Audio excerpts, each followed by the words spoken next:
Hi, my name is Sophie Alcorn, and I'm the founding attorney at Alcorn Immigration Law in Silicon Valley. And I wanted to share with everybody today a quick update about how immigration is still possible, even with the presidential proclamation this week. A number of most of the immigration processes that happen within the United States are still active and available. We've had numerous questions, and thank you for all your support for the recent videos this week.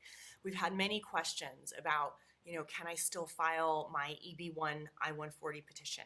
Can I do a change of status for somebody who's here on B2 to work on J1 to be a researcher at my company?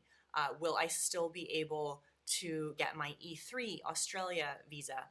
Can we still hire somebody who wants to do an H-1B transfer?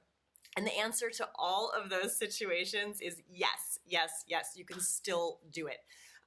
It's so confusing when all of the news outlets say, immigration is going to be suspended, immigration is going to be banned, and then it doesn't happen, but there's not really the same outpouring of media coverage for the letdown, that it's not actually happening. It's just not as sensational.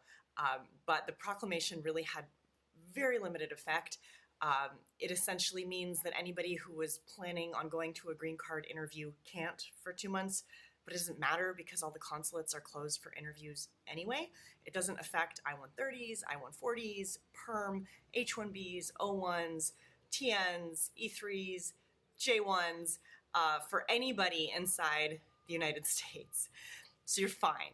I just wanted to say, a few things that are affected, but just due to COVID-19 and the situation in general, are that, routine visa appointments, you're not able to schedule those right now.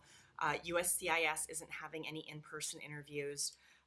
You can't cross the Canada or Mexico border into the US unless it's for essential travel, at least until May 20th.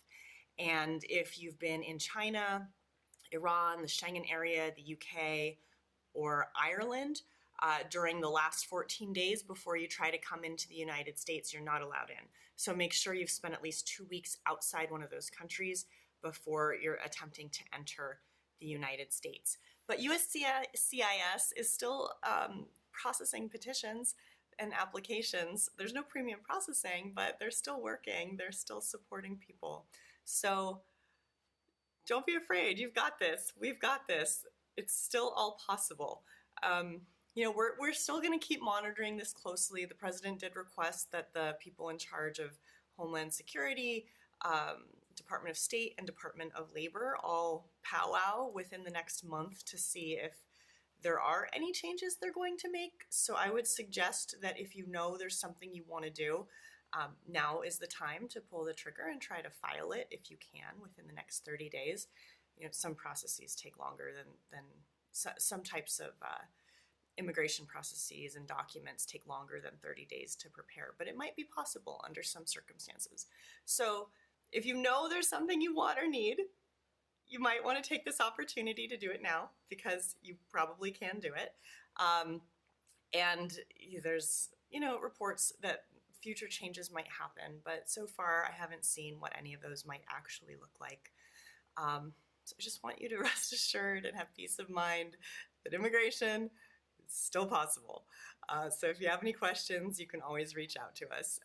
We're at www.alcorn.law. Thank you so much. And you can also subscribe to our podcast, Immigration Law for Tech Startups.